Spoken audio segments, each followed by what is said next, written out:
Imagine finding yourself in a terrifying situation, facing a threat where every second counts. Your mind races, searching for any possible way out, any move that could protect you or your loved ones. Is there truly an instance where directly confronting an armed assailant and attempting to take their weapon could be a realistic option? Generally speaking, attempting a gun disarm in a self-defense situation is an extremely high-risk maneuver that is rarely recommended as a primary strategy.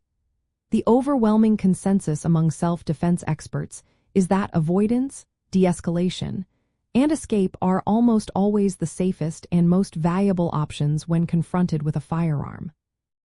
The core reason for this advice lies in the inherent dangers involved. A firearm is designed to cause significant harm from a distance, making close-quarters engagement incredibly perilous. Factors like adrenaline, lack of training, the assailant's intent, and the weapon's operability all create an unpredictable and volatile environment.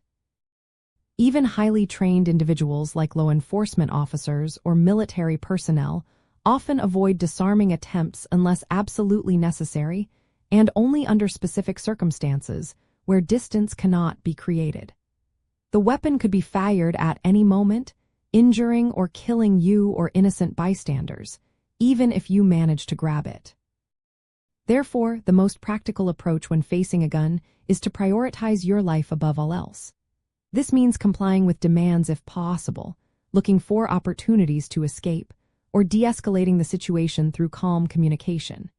If an attempt to disarm occurs at all, it is typically in a last resort scenario where your life or the life of someone else is in immediate, unavoidable danger, and there are absolutely no other options. In such a dire situation, the disarm would be a reactive, instantaneous response, not a pre-planned action. It is crucial to understand that even successful disarms in training are performed under controlled conditions, often against compliant partners and with replica weapons.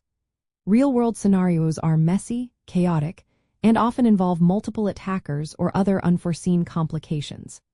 A key concept in self-defense is understanding what constitutes an absolutely last resort, a moment where the risk of an action is demonstrably greater than the risk of a dangerous action. This threshold is incredibly high when a firearm is involved.